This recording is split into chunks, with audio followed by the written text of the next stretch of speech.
trade tensions between the United States and China continue to mount. In the latest, the US announced 245% tariffs on Chinese imports. This means that a dollar product in the US will now cost $3.45 in China. Big changes are shaking up the world of money right now. We're talking major moves by economic heavyweights like the US and China. Things are shifting fast, and some experts say this could be the biggest shakeup in global finance since the whole Bretton Woods system fell apart back in the 1970s. Both countries are making power plays to dominate the next era of money, and it's getting real. Want the scoop on how the global money game is being rewritten? Let's break it down. Lately, the global money scene has been kinda messy, thanks to the whole US-China trade drama that's ramping up again. The back and forth on tariffs isn't just about factories and exports anymore. It's actually starting to mess with the entire global financial setup. The IMF even jumped in, saying the trade balance stuff between China and the US isn't just about policy. It's being pushed by what's happening inside their own countries. So now, instead of one big, cozy global system, it's more like everyone's forming their own little squads. It's giving we'll do it ourselves energy. Now, let's talk rare earths. The low-key, super important material that's basically powered modern life. We're talking smartphones, electric cars, wind turbines, and even missile systems.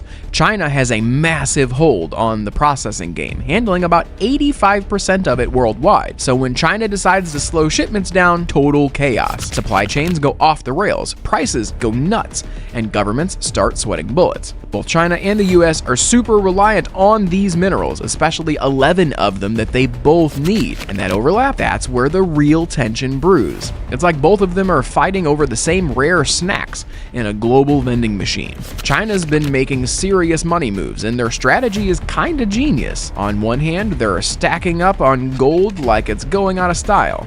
On the other, they're building a cutting-edge digital currency system, so they're basically plotting to build a financial system that doesn't rely so much on the US dollar anymore.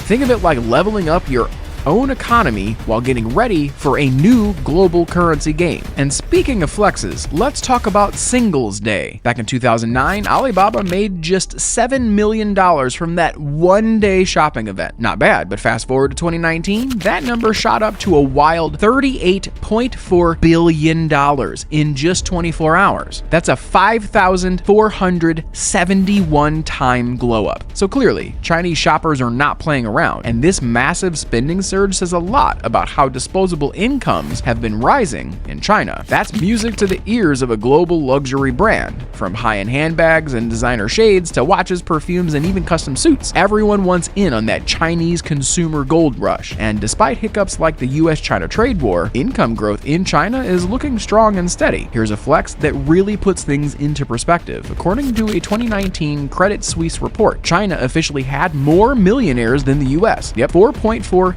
million of them. And over 100 million people in China were part of the world's top 10% of earners. That even beat America's 99 million. Leading the charge, none other than Jack Ma, Alibaba's co-founder and the king of Singles Day himself. He topped the China Rich list again with a $39 billion net worth. But get this, the average wealth of China's top 1,800 earners? A jaw-dropping $1.4 billion each. China's elite circle is not here to mess around. What's wild about flipping through the China Rich list these days is just how young some of the top earners are. Like, we're talking Silicon Valley levels of youthful moguls, but make it Chinese. This year alone, 156 people under 40 made it onto the list. That's up by 24 from last year. So there's a serious wave of fresh-faced billionaires on the rise, and they're not just rich, they're self-made. One of the biggest standouts, Colin Huang. He's 39 and the genius behind Pinduoduo, that super addictive e-commerce app that's kinda like if Groupon and Amazon had a baby. Huang's fortune exploded by $5.7 billion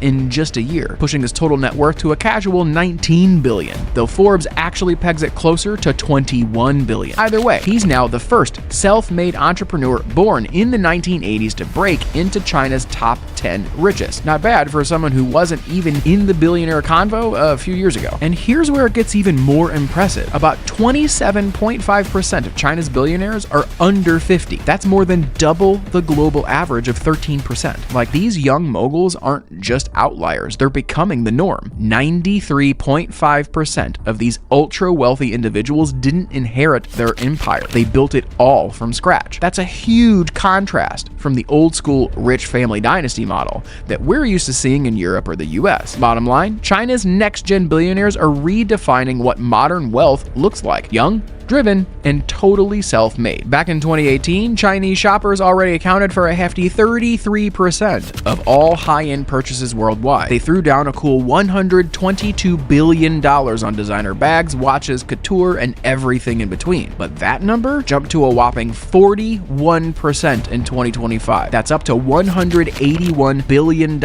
in luxury splurges, with an annual growth rate cruising at around 5 to 6%. According to a juicy BCG and Tencent report, basically China is leveling up as the luxury world's biggest VIP customer. But it's not just about shopping at home. Chinese luxury spenders are global, like literally. Most of their splurging happens outside of China. Real estate and lifestyle experts over at Savills say more than 75% of luxury spending by Chinese consumers goes down while they're abroad. So naturally, high-end brands are following the money and opening boutiques in travel hotspots where Chinese tourists tend to show up ready to swipe those platinum cards. And here's the twist. Yes, China is mega into online shopping, but when it comes to luxury goods, people still love that in-person, try it on, feel the material VIP treatment. So even with e-commerce exploding, brick-and-mortar stores, especially in touristy hubs, are staying relevant thanks to the love for that full-on luxe retail experience. Moral of the story,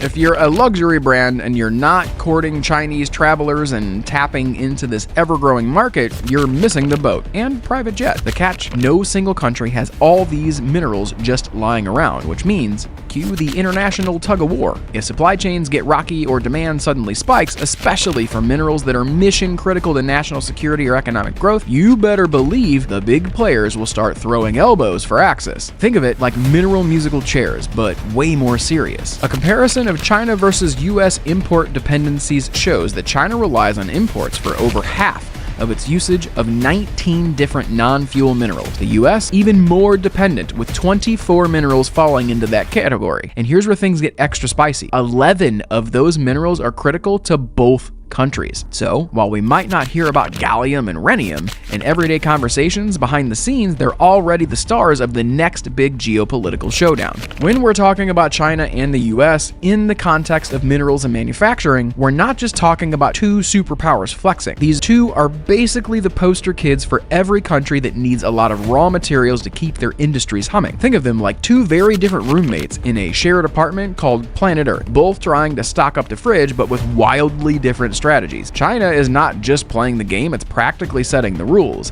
It's now one of the top dogs when it comes to digging up, using, and turning minerals into high-value tech and industrial goods. For years, the world's been stressing over China's export quotas on rare earth elements, REEs. But the real twist is this: China's actually starting to keep more of those minerals for itself. That's right, less is leaving the country, and more is going straight into powering its own booming industries. Translation: China could soon flip from being the world's mineral supplier to becoming a major importer. Plot twist. Now, let's flip over to the US. Once upon a time, America had more going on in the mining world, but over the years, it's kind of stepped back, focusing more on high-end production and relying more and more on imports for raw materials. That's especially tricky when a lot of those minerals it needs are coming from, you guessed it, China. So now the US finds itself in a classic you don't know what you've got till it's gone kind of situation, depending heavily on foreign resources to keep its tech and manufacturing gears turning. By looking at how these two juggernauts trade and compete, we get a better sense of the bigger picture when it comes to global resource competition. It's kind of like watching a preview of the world stage. Let's sit back and watch the global game unfold. Drop a comment, hit like, and don't forget to subscribe for more deep dives.